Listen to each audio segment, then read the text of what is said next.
Kia ora, everyone. Welcome to this special conversation with Luke Burgis. My name is Matthew Packer, and I'm here on behalf of the Colloquium on Violence and Religion, known to many as COV&R, and COV&R is an organization devoted to the exploration and development of René Girard's mimetic theory. And Luke has written a wonderful new book on mimetic theory, and he's here today with us to talk about it and to explore some of its implications. So, Luke, welcome.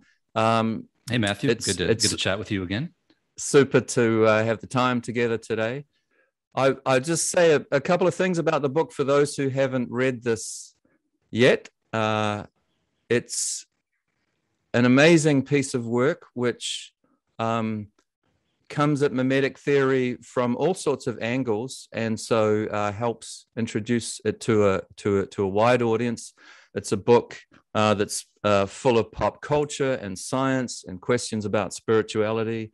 It's a generous book. It's lively and urgent, and it's encouraging too. So I want to say, first off, well done on this publication and the work that you're doing to support it.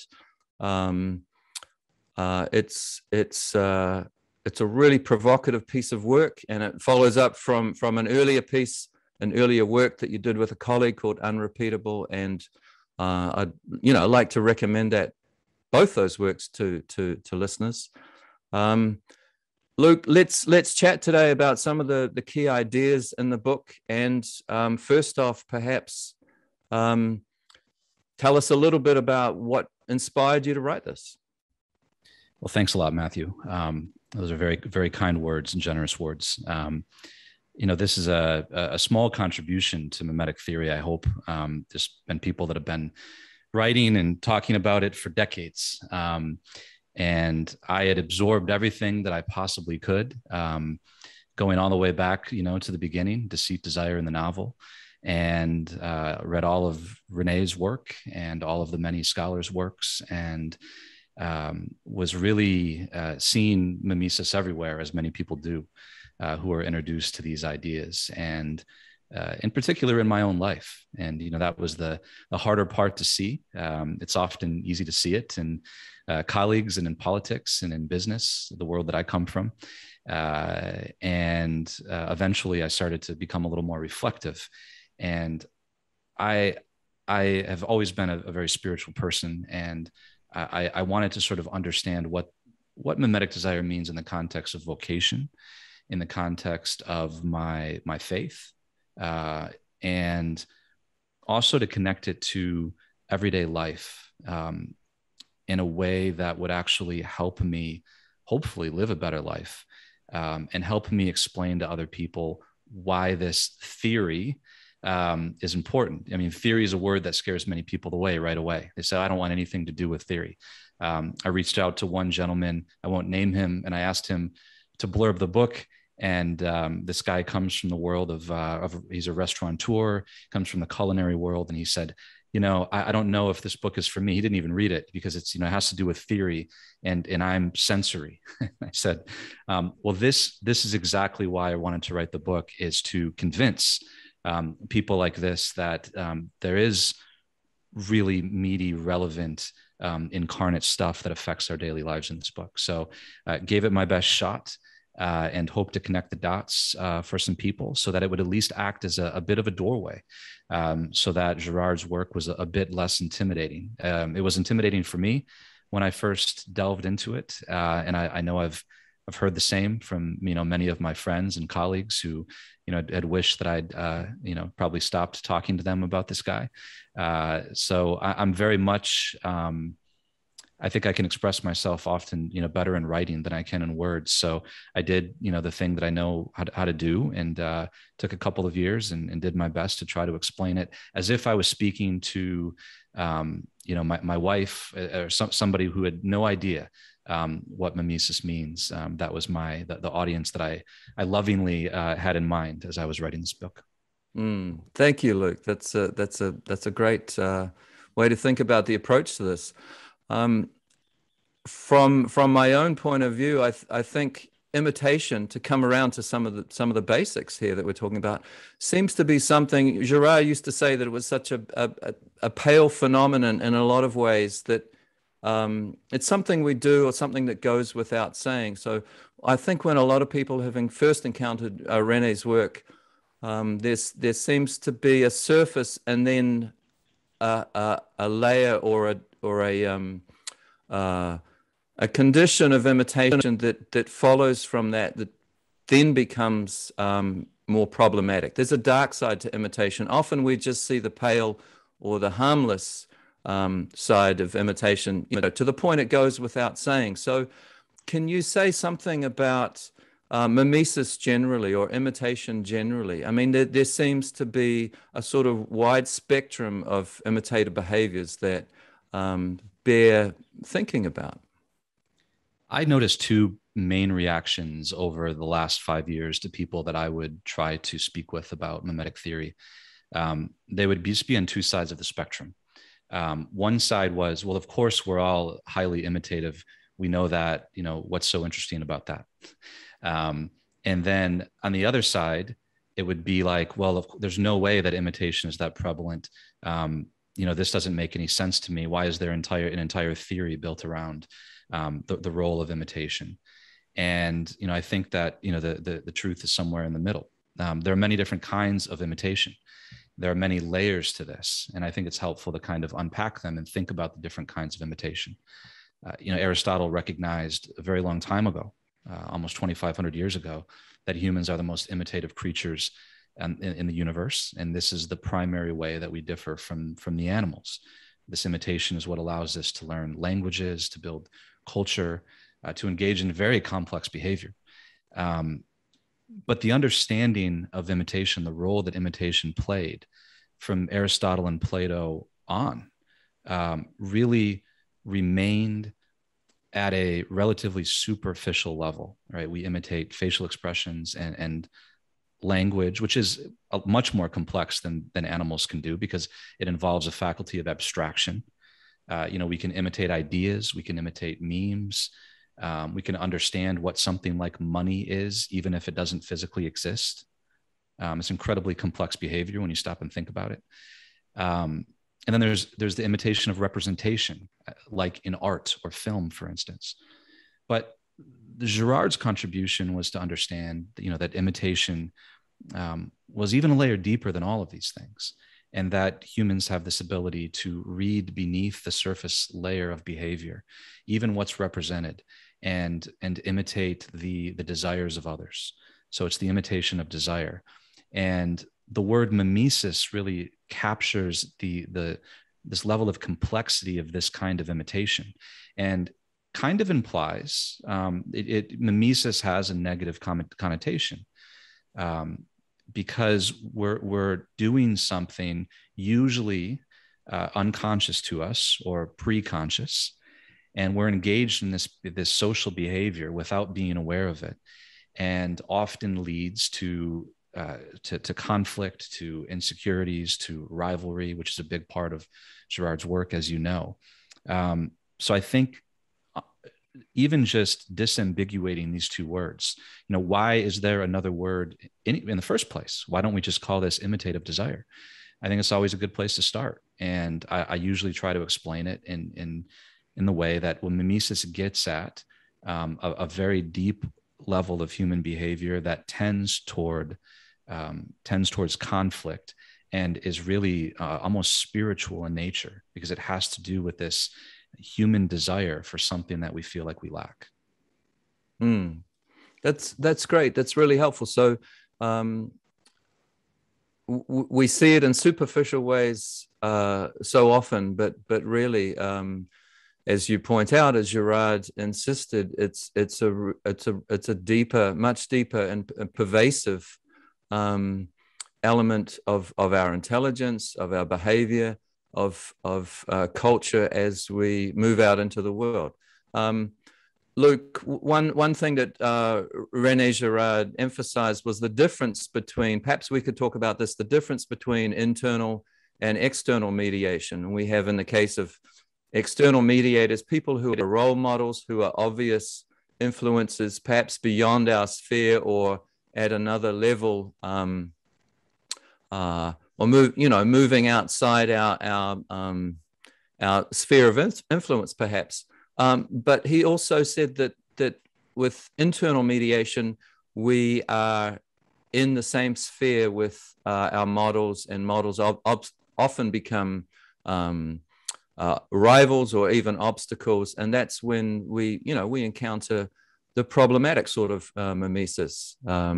So perhaps you could talk about that. One thing I love about the book is that you've coined these two terms, Freshmanistan and Celebristan, to help us understand that. So could you perhaps talk about those two ideas in the book and why that is such a key part of understanding mimetic theory?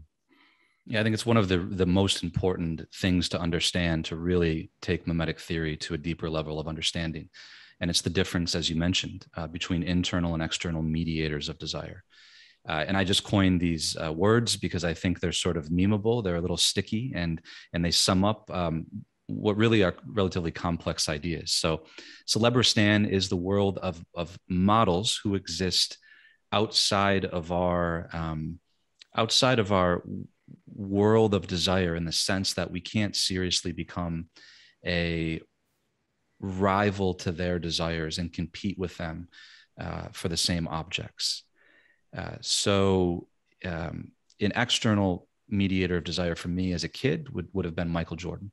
I had really looked up to him as a competitor, as an athlete. And he encouraged me to want to become a professional basketball player.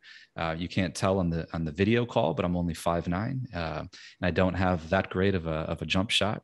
But I really kind of idolized Michael Jordan as a child, and I bought the shoes that he wore. I drank the Gatorade. I did all the things that he modeled a desire for to me. And of course, we know that advertisers make use of external mediators of desire all of the time, and they're highly effective. They don't show us, they don't try to necessarily sell us on the product they want us to buy.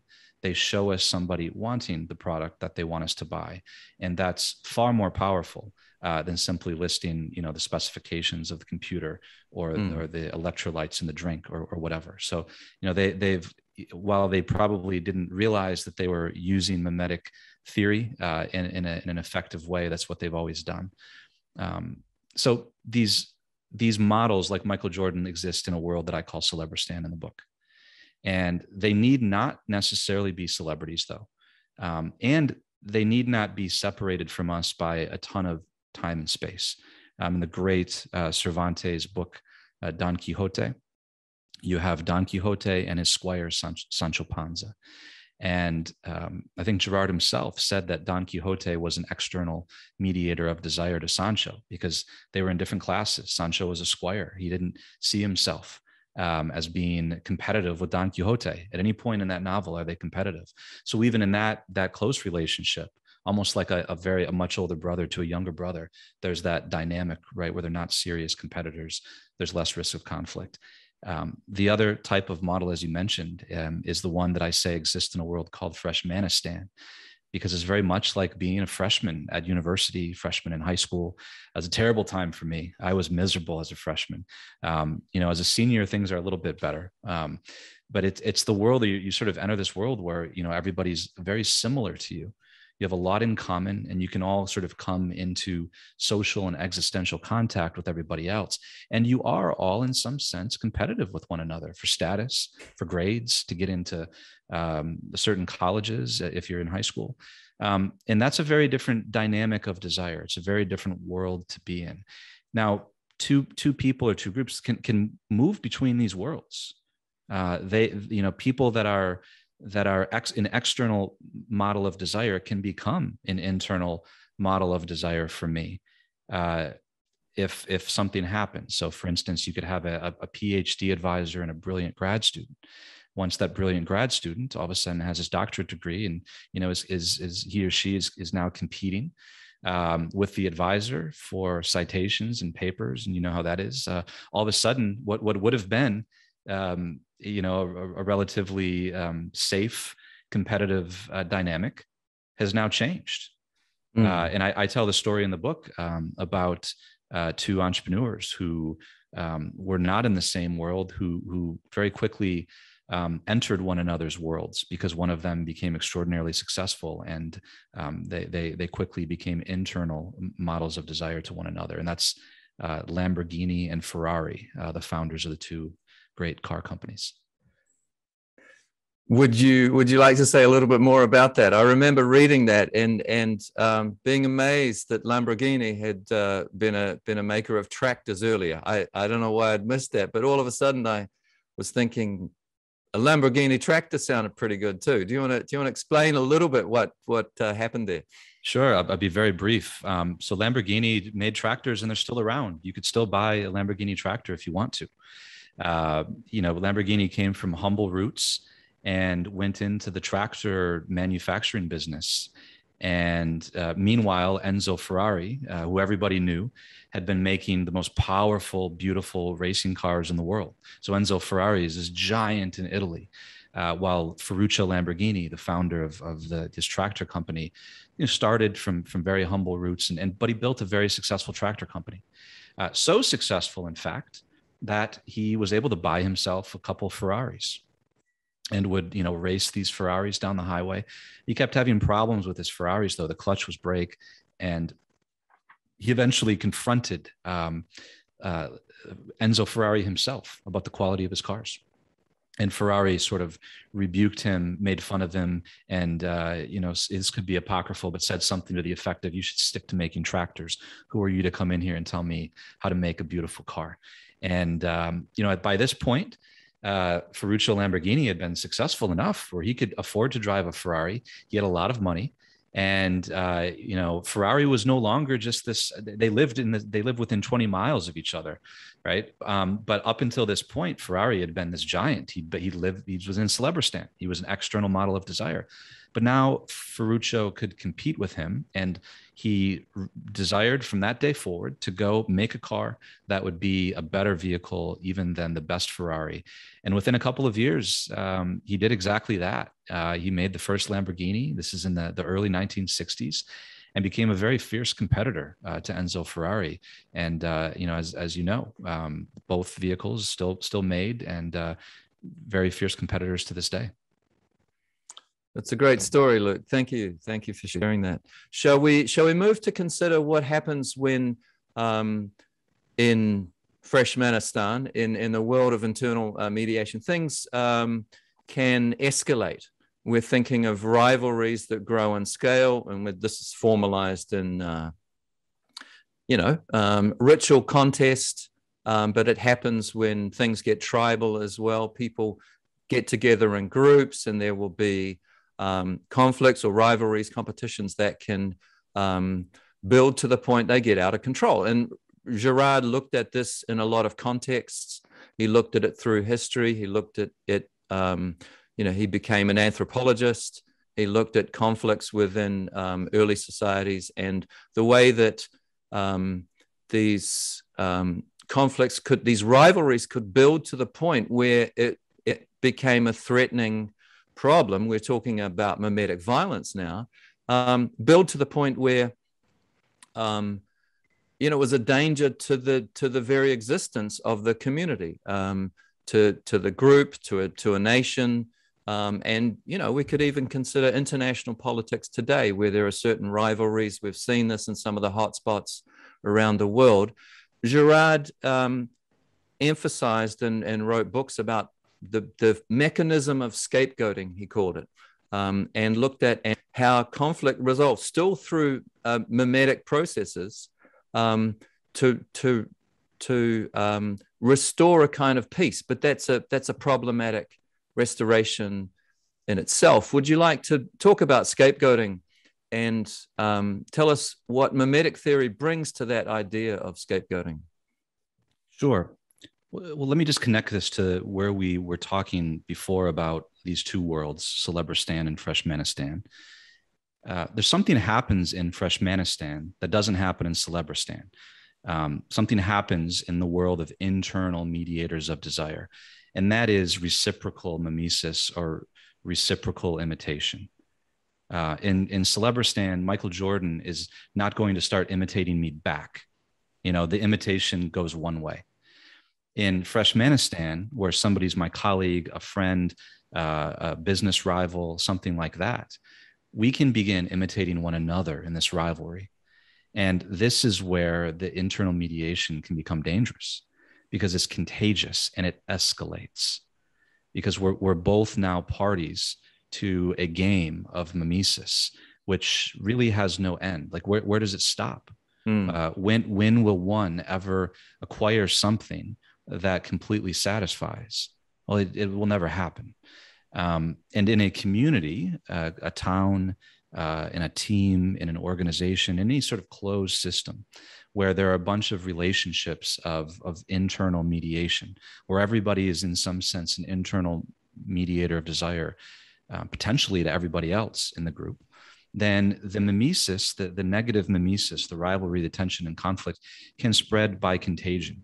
So something that sort of can start with just a couple of people can spread to the whole group. Gerard, you might know this quote. I'll get it wrong. Says something to the effect.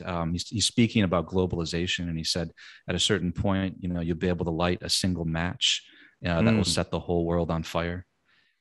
He's referring to a world in which these internal mediators or internal rivalries can spread to more and more people very quickly, and technology can accelerate that through social media. And what happens then? How do we put the brakes on this? How do we resolve this situation and put an end to it? As you said, it's been the scapegoat mechanism. This is a huge part of mimetic theory. And chapter 4 in my book is dedicated to it. I could have written a whole book on just the scapegoat mechanism. It's daunting to think about having to do that. So what happens? Societies have always sort of resorted to the scapegoat mechanism, and you said it, Matthew. It happens through a mimetic process. So there's this great irony that the solution to the mimetic escalation is a mimetic process that results in a single person or a single group singled out and accused for the cause of all the problems, and people unite around this victim, and they unite through a mimetic process, right? So the ancient practice of stoning worked because it was a highly mimetic act. Once one person threw the first stone, the second stone was a lot easier to throw, and the third, the fourth, and the fifth exponentially easier to throw. And I think this is probably part of the rationale behind the old biblical prescriptions, that you needed more than one accuser, right? Or you needed two people who were both witnesses to sort of throw at the same time or something, because there's a mimetic process that is kicked off very easily through an accusation or through fear. And we see how that has resulted in the unification of groups.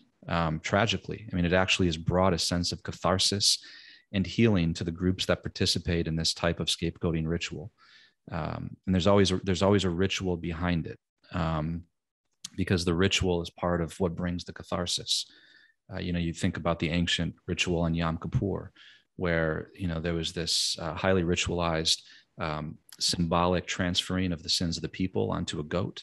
And the goat was, collectively driven out into the wilderness by the people. And the fact that the people collectively did this together is a very important part of the process, right?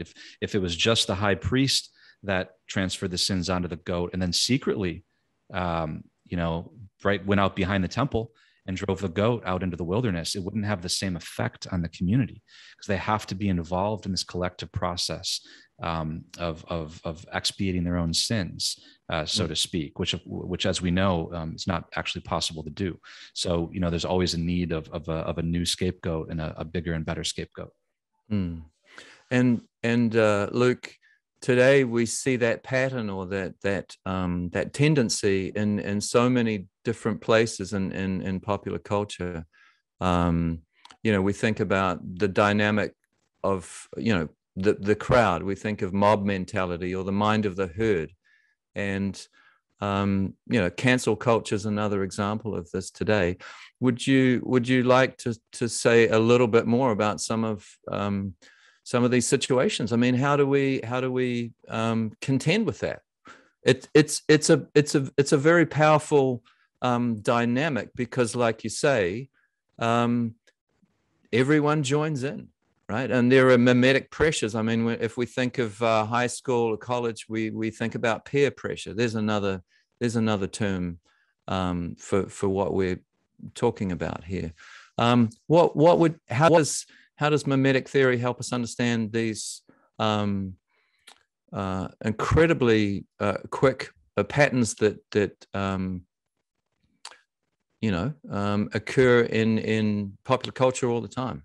Well, there's dangerous power in anonymity. Even just think about what it's like to live in a big city. I've lived in New York City before. It's a very different experience than living in a small town where everybody knows everybody else. In some sense, you almost feel anonymous. And, people can engage in behaviors that they might not engage in, if they lived in a small town, right? They walk into the sex shop, or they do something like nobody knows who they are. So there's a sense of anonymity. And I think that's important. You look at the internet now, and, first of all, there are many pseudo-anonymous people and profiles out there, but you have a sense of anonymity on the internet, or at least, not if it's not anonymity, a sense that, you're sort of safe behind the privacy of your own screen, and you sort of, nobody's going to, there's not a lot of consequences for your behavior. At worst, you might get banned or something like that. And now, you can lose your job because people are, as part of a background check, people are checking social media profiles. But I think that it's really easier to join in sort of mob behavior in this kind of environment. And part of the reason that the scapegoat mechanism works, part of the reason why it worked in even in the ancient cultures, is that there was a sense that no single person was responsible. In the ancient ritual of the one of the ways that in Greece the scapegoat was called the pharmakos, and this is a Greek word that means the poison and the cure at the same time. It's the origin of our word pharmacy today. And one of the ways that the pharmakos was made a scapegoat is the people would collectively drive this person off of the edge of a cliff. They would quite literally put the person on the edge of a cliff and crowd around the person and keep crowding until they were backed off the cliff. There's a movie that came out just a couple of years ago called Midsummer, terrifying horror film, where this exact thing happens in the movie. I'd be surprised if the director or the writer hadn't read Girard. So why is that effective? Well, not a single one person actually pushed the person off of the cliff. The whole crowd was responsible for the person getting pushed off the cliff. So, the blame can't be assigned. Nobody has to actually think of themselves as having single-handedly executed the person. And, I think with some of the online culture, with cancel culture, there's this element of anonymity that's very important. So how do we stop that? I mean, I think one way would just be to not make it so easy to join in. There have to be some consequences and some accountability for that. We've got to have a way to put the brakes on it and not just add fuel to the fire. So, of course, I don't have a solution. I don't have an answer. But I think there's going to have to be some countermeasure, some counterforce that holds the people that join in accountable. It has to be harder to sort of join in some of this behavior when people's livelihoods and reputations are at stake. And somehow there has to be a way for the truth to eventually come out, because part of the scapegoat mechanism is a distortion of the truth, where the scapegoat is perceived as guilty, and through the mimetic process that we're describing, the mimesis actually distorts reality and distorts the truth. Truth is hidden in some sense. And this is a big part of Girard. This is where mythologies develop. Stories are told, and the stories are always told from the standpoint of the scapegoaters, never the scapegoat, with the exception of with the apostles. We'll get to that later. So it's the stories are always told with the people committing the violence, absolving themselves of blame, and shaping the narrative in such a way where it makes them come out looking squeaky clean. That's a great place for us to perhaps turn to consider counter narratives or perspectives on the scapegoating experience, or perspectives from the people being scapegoated. And, you know, and through the 20th century, this, you know, some of the horrors have, you know, reminded us of, we know more than ever what scapegoating is now. And we think about cancel culture and some of the crimes of the 20th century.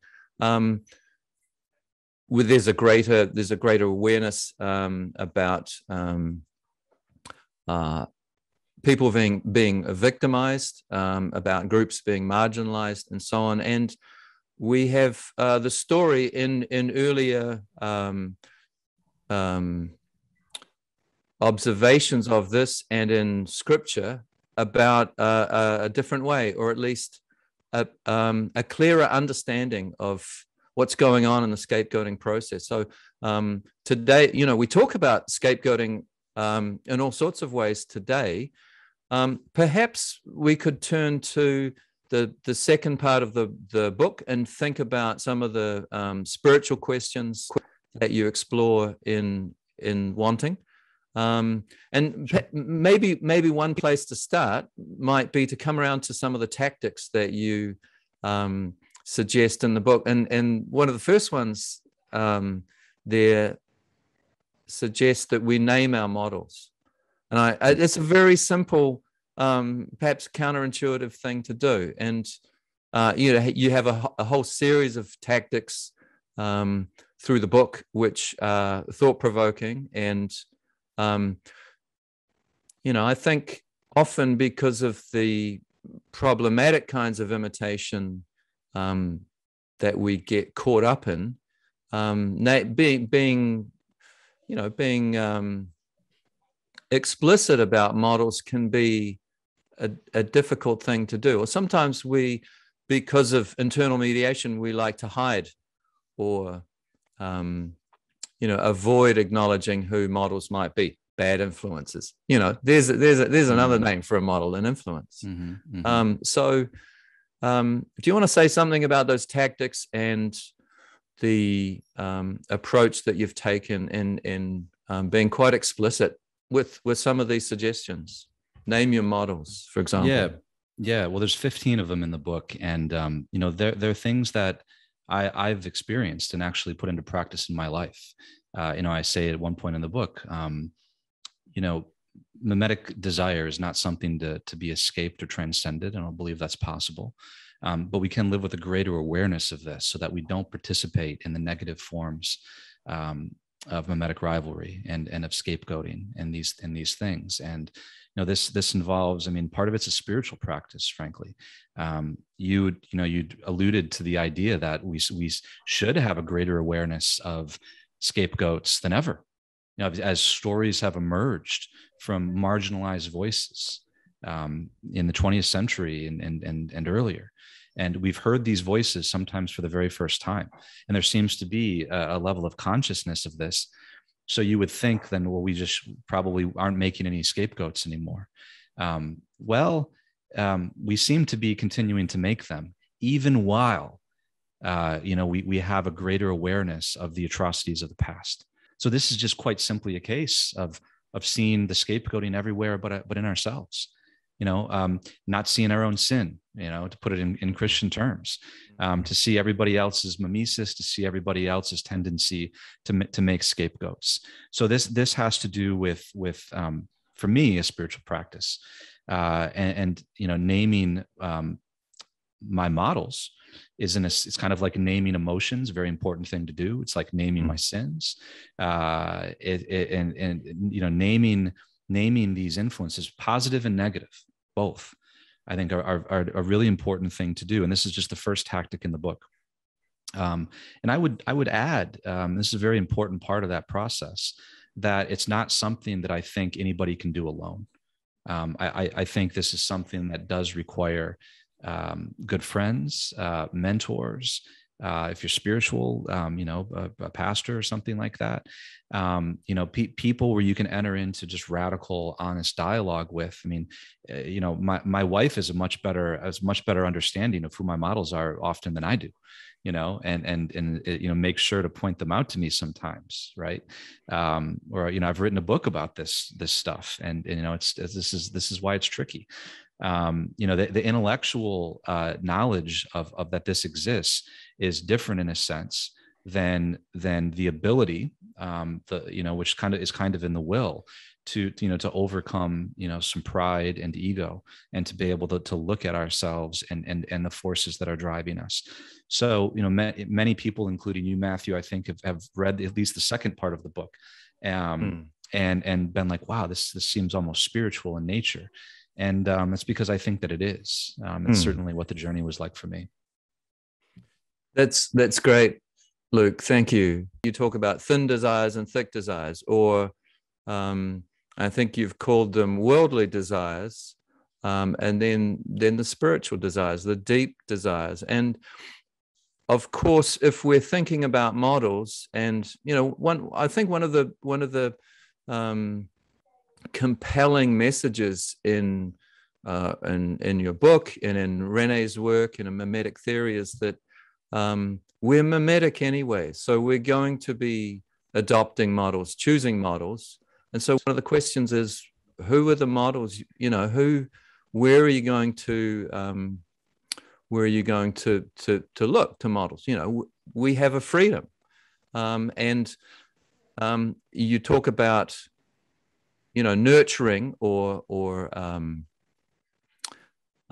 meditating, focusing on those really important desires that last versus those ones that are thin. Do you want to say a little bit more about those two ideas that you've explored in the second part of the book?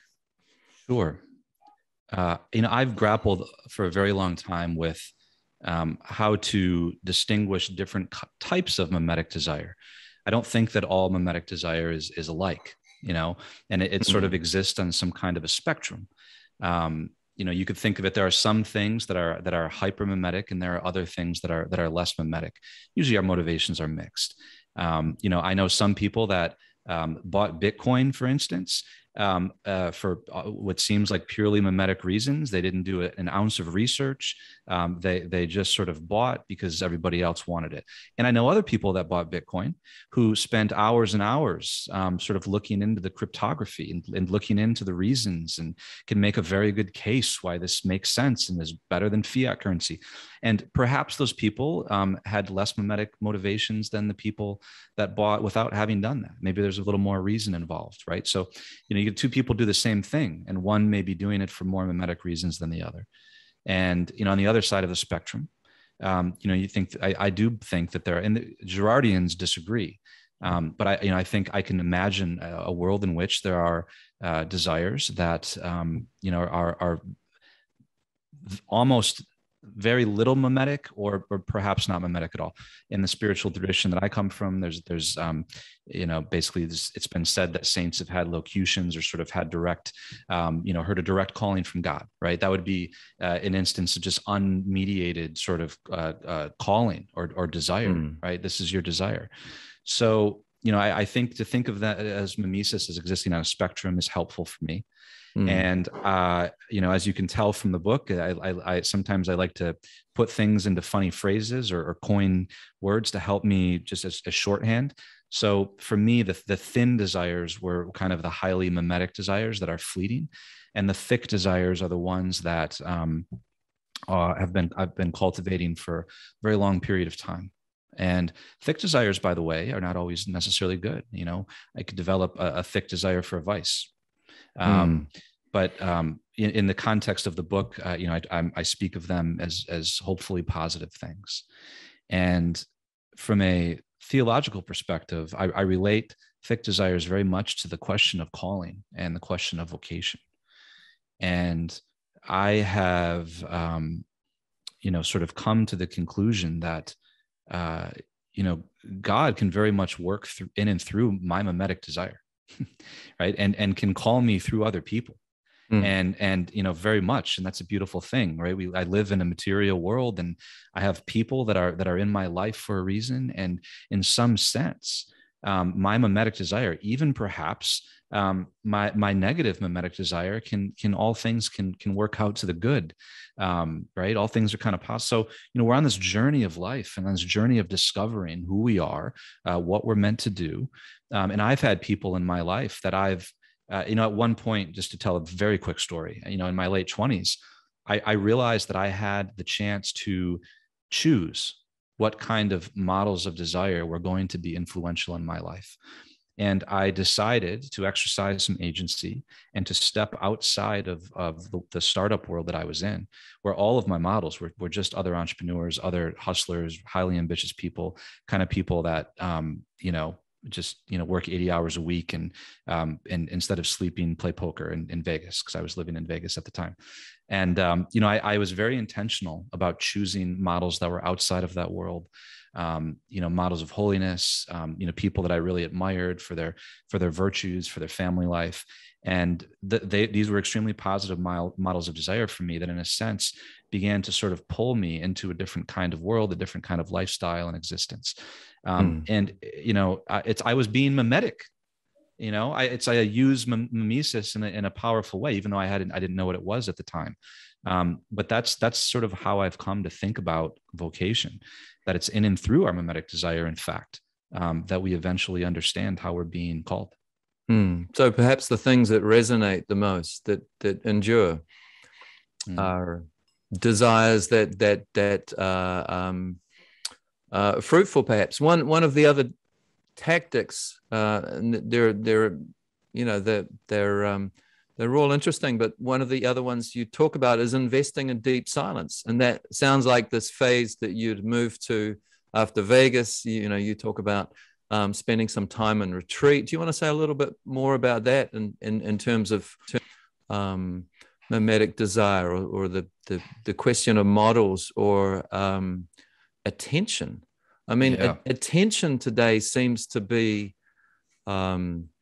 such a precious or difficult thing to attain often. I mean, I mentioned to you the other day, I think it's an Andrew Sullivan quote, but the suggestion is that it's not hedonism in the church that's the great problem, but distraction. And this is something, we all get distracted on our phones. There are so many things that bombard us. We live in a world where there are models. It's a blizzard. I mean, Andrew Sullivan has a great article called, I think it's I Used to Be Human. And he writes really carefully about that experience of just being bombarded by models and influences all the time. And one of the suggestions in your book is to come around to a kind of centering prayer, or a centering silence. Do you want to say a little bit more about that experience? Yeah, well, the attentiveness is really key.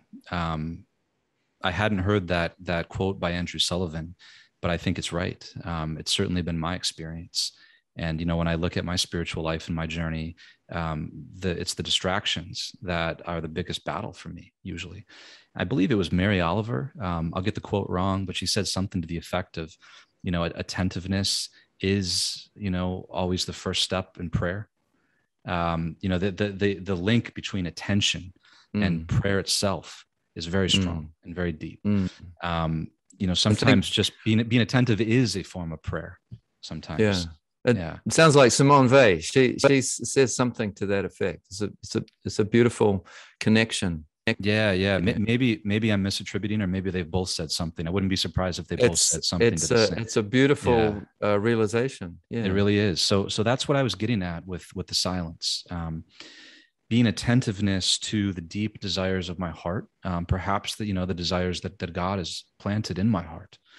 And it takes the silence to sort of rid myself of the distraction and the noise.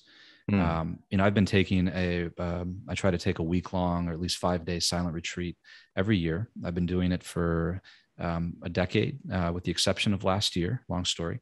And it's I've gotten to the point where I don't know what I would do without it. Because it takes me 3 days. It's actually scary for me because it takes me 3 days just for the noise to fully recede from my mind, from my heart. And it's very obvious when it happens. I wake up on day 4 and, I just had crazy dreams the night before. It's like, it's like when you leave like a rock concert and you've got a ringing in your ears and it takes 3 days for the ringing to go away. That's how I feel with social media and the blizzard that I'm in on a daily basis, that I'm immersed in. And what it did for me, what it continues to do for me, and you don't need to take a week. You could do this even in 15 minutes is better than none. Helps to be attentive to what our desires are in the first place. And especially, looking back on our lives. This is a very Augustinian kind of confessions type exercise, but looking back on our lives and understanding what our desires were at a young age and sort of tracing them, tracking them. How did they change? When did they change? Did they change for the better? Did I lose a great desire that I once had? An admirable, noble desire. So, why did I lose that? These are really important questions to ask. And, that takes attentiveness, and the prerequisite for attentiveness is for me is the silence, right? That's where God speaks to me. That's where I'm able to get in touch with what's going on inside, that sense of interiority, which is really not a habit of being that many people in the modern world have. And I'm somebody who didn't go on social media until my senior year of college. I can't imagine growing up with it from a young age these days. Luke, you remind me of the scripture to be still. That's a starting point. I get the sense, though, the end of the book you're working on something else, but we come to that in just a moment. Luke, let's turn to consider the possibilities inherent in the escalation, the acceleration of culture. I was reading an article. There's a great intriguing piece by a writer, Eric Bonobo. I think it's called "The Perils of the Imitation Age." It was published in Harvard Business Review a few years ago. But he says that that technology is amplifying and accelerating our copycat tendencies. And it's an interesting, in terms of mimetic theory, it's a very interesting observation. And of course, we see it in a million ways. We're thinking about new technologies. We're thinking about social media. We're thinking about artificial intelligence. And you cover a lot of these topics in the book. What would you say about thinking ahead to where the puck's going to be for a second, if we take the hockey analogy? I mean, where do you see this escalation? Girard talked about, in political terms, things escalating to the extreme, but in terms of social media and the acceleration of mimetic possibilities, you and I were at a meeting recently where we looked at artificial intelligence and the question of mimesis. Where do you see this convergence arriving? Yeah, I mean, skating to where the puck is going to be. That's a Wayne Gretzky quote from a New Zealander. That's very impressive. What I think it's going to be, I don't know, but and I believe you just have done some work on this question yourself. So I'd love to chat about it. We have artificial intelligence and it's getting all of the attention, AI. But it seems like we should also be thinking seriously about artificial emotions. Is there the possibility of that? And what does that mean? And I sort of speculate in the book, well, what if there's such a thing as artificial desire? And I have not spent nearly as much time as you or the others that were part of the conference have thinking deeply about this. But I have thought a bit about it. And, I wonder, desire seems to be something uniquely human. something spiritual, in my opinion. And, it's not something that I think an AI powered robot will ever desire in the way that a human being desires. It's with that metaphysical desire, right? Girard says all desire, ultimately is metaphysical desire. It's a desire for being. They'll never have that. But there may be some way that they can mimic our desires and even mimic our metaphysical desire, right? I mean, at least on a surface level, they could, an AI powered robot could seem to desire, heaven or God or something, right? So I've spent some time thinking about, how is artificial intelligence and robotics, how is it developing, and how will future humanoid robots? There's some really interesting movies about this.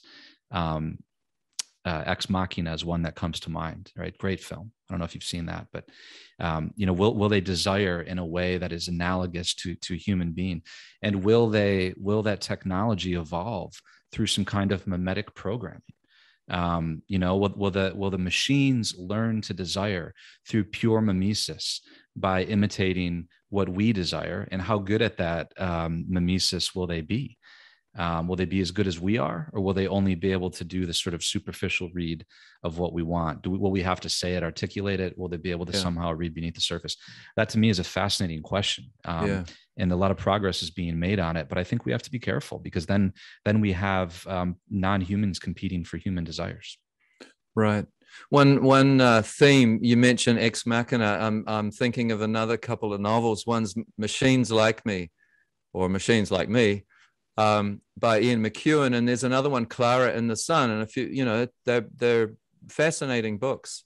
And one of the problems appears to be that as the AI learn from their creators, this is the case in the film, especially, they're learning some terrible things. Steve McKenna was pointing out that in that compound where I think it's Caleb and Nathan, going through the Turing test with Ava, she's imprisoned, and when the tables are turned, what she's learned from them is that they can be locked up. So this is, in terms of a rivalry, we're setting it. There's a terrible example, and I think that seems to be one of the points of the film. One of the other questions related to the programming of an AI is that if we install in the robot all the code or the principles of justice, then we're going to be in trouble once again pretty quickly, because there's not and Machines Like Me, this is a crucial sort of, this is part of the crisis at the end of the book. The robot has expectations of the humans they can't live up to, and so there's a crisis at that point because of it. So yeah, well, it seems like there's a problem there, and even in programmatic rigid morality. In the sense, like, exactly. Imagine if we could program sort of principles of justice. There's no way that we could ever foresee all of the contingencies and uncertainties in the world. And this robot would get in a situation where the code would just have no idea what to do. Because there's not the learning and discernment and prudence, right? I mean, prudence is the virtue that allows a human, if it's developed, right, to sort of, know the right course of action in unforeseen circumstances. And I usually kick off the school year every year by telling my students this story. I went to one of the best undergrad business schools in the world at New York University, got a great education, worked on Wall Street, started a company. And at a certain point, this is actually my several companies down the road, I had a huge financial crisis, couldn't pay all my bills. And a guy who was essentially a hitman was sent to my front door with a gun on his waist. Tell the story in the book. And so I won't tell you how it ends, but it was a very scary situation. And I joke to my students. I say, I want to go back to NYU and ask them for my money back for my degree, because at no point Did they teach me what I was supposed to do when I have a hitman on my front door with a gun in his belt threatening to kill me? They didn't tell me that this was a situation that I would ever encounter as a business person, as an entrepreneur. What's wrong? And so, and the reason I tell them this story is I say, listen, I can't hand you a playbook that will tell you what to do in every situation. That's not what this is about. I'm not here to program you. I'm here to help you understand who you are, help you be able to think rigorously and thoughtfully and ethically to find your moral compass, so that when, God willing, that will never happen to you. But, things that neither one of us can foresee will happen to you. That's just part of what life is about. And I hope that you are confident enough to act in a way that you're happy with when the time comes. And, I share that. I think that's part of the ethical dilemma with the robots and with the AI. That's great, Luke. Thank you. Any final thoughts on what mimetic theory suggests for us? Final thoughts. There's a lovely story. You've got several in the book. One is with the chef Michel Bras. Yeah. You've talked about others' appreciation of mimetic theory. Are there any closing? Yeah, I think you've sort of suggestions. Yeah, you've hit on something, and this word hasn't been mentioned yet in our conversation, Matthew, but I think it's been on the tip of our tongues, or at least on our minds. We've used some other words that are hinting at the same thing, but the word I would suggest is freedom. Freedom is part of this, and I think some people could come into mimetic theory and I think wrongly interpreted it. It could seem a bit deterministic, right? Like, we're just born and we're taken up into these mimetic processes, and our desires are just completely shaped by others.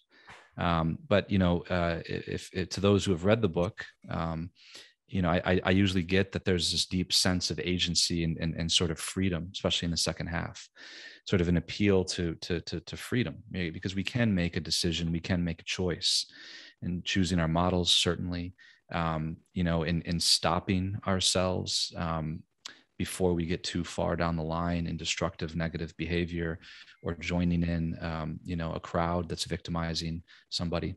We do have the freedom to do that. We have profound freedom. And I always distinguish a few different levels of freedom. There's at least three. There's physical freedom. If you're locked up in a jail cell, you're not free. There's psychological freedom, and then there's spiritual freedom. It's sort of the freedom that allowed Christ to say, nobody takes my life from me. I lay it down on my own accord. This profound existential freedom. It's the kind of freedom that some found in the Nazi concentration camps. Take everything from me, but at the end of the day, I'm free to create my own meaning, my own life. And this is an important part of what this all means for me, and I think for all of us. As we come into contact with our own mimesis, with mimetic desire, and we look at some of the things that are happening in the world around us, we may not be happy with all of them. We may desire change. That we do have the freedom to step out of the mimetic systems, the mimetic processes that are not positive, right? That are not loving and healthy. I share the story in the book about a very famous French chef named Sebastien Bras, who just found that the Michelin star system that he had been in his whole life, he was sort of born into it because his dad was a Michelin star chef, and he and his father had 3 Michelin stars for many, many years. And every year, the year started with him setting out to keep that Michelin star. And, he realized that he was stuck in a system of desire that he sort of defaulted himself into. Many times in life, we can sort of like default into things and onto paths.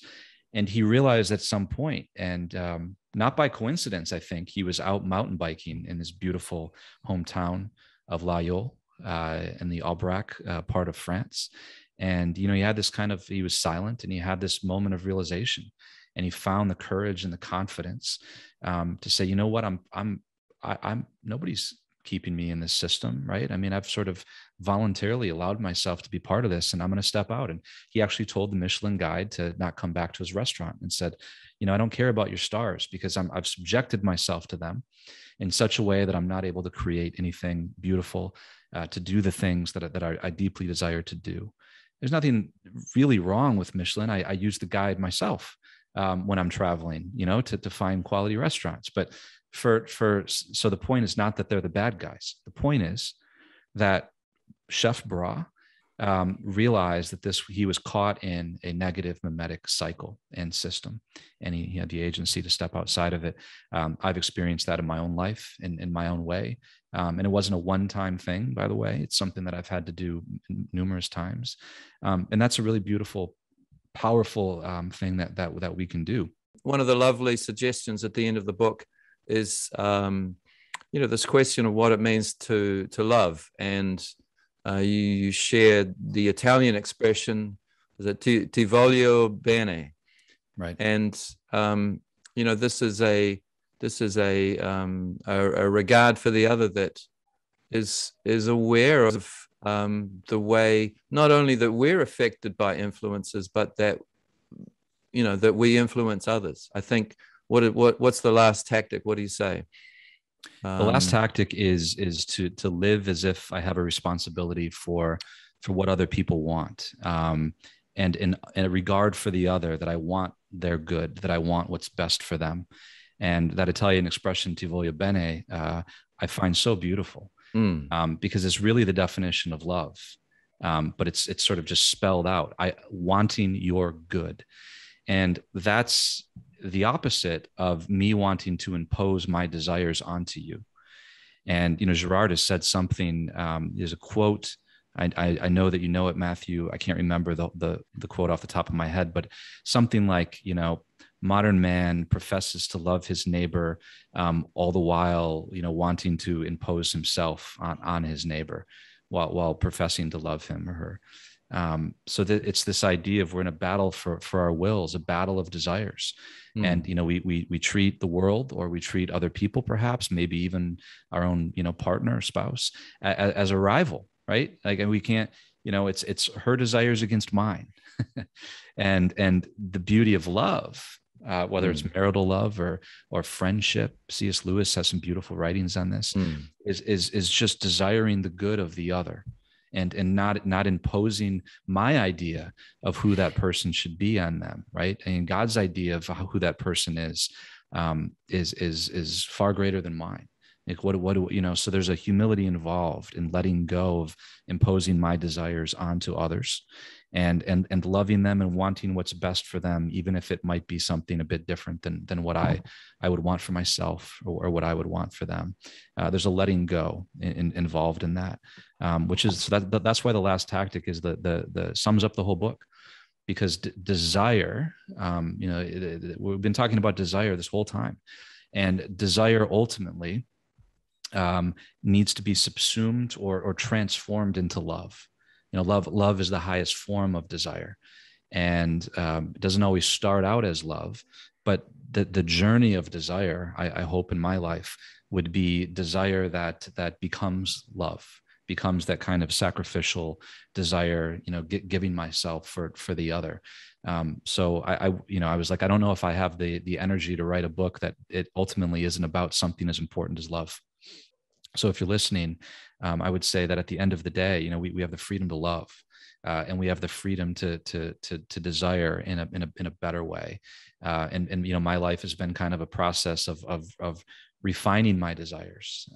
So there is something powerful about this, and I've tried to make mimetic theory as personal and existential as possible, because for me, I don't think I would be interested in it if it didn't somehow inform my relationships and help me live a happier, better life.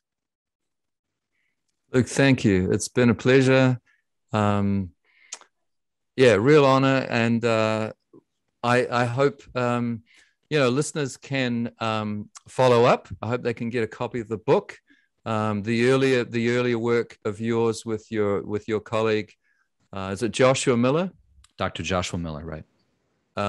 unrepeatable, also ties into the things we've been talking about. So the colloquium on violence and religion has an annual meeting and a team of people working on these different ideas in so many different fields. Luke, you draw on a number of these writers in your book, and there are too many to name. One wonderful group. But I'd encourage listeners to explore in the different fields we're talking about: theology, anthropology, politics, economics. What are some of the other areas just off the top of your head? There's so many: film studies, literature, of course, business. There's a great book on office politics. I mean, you can find that's part of the beauty of this community. And you and I, Matthew, we met at COV&R a few years ago in Denver, actually. I went to one of your talks and we've stayed in touch. So, it's a great place. And I would encourage anybody listening to explore it. And this coming year, we're meeting in South America, I think, for the very first time. I'm looking forward. Luke, thank you so much. Thank you, Matthew, for the conversations. Blessings to you. Thank you, Luke. You too. Cheers.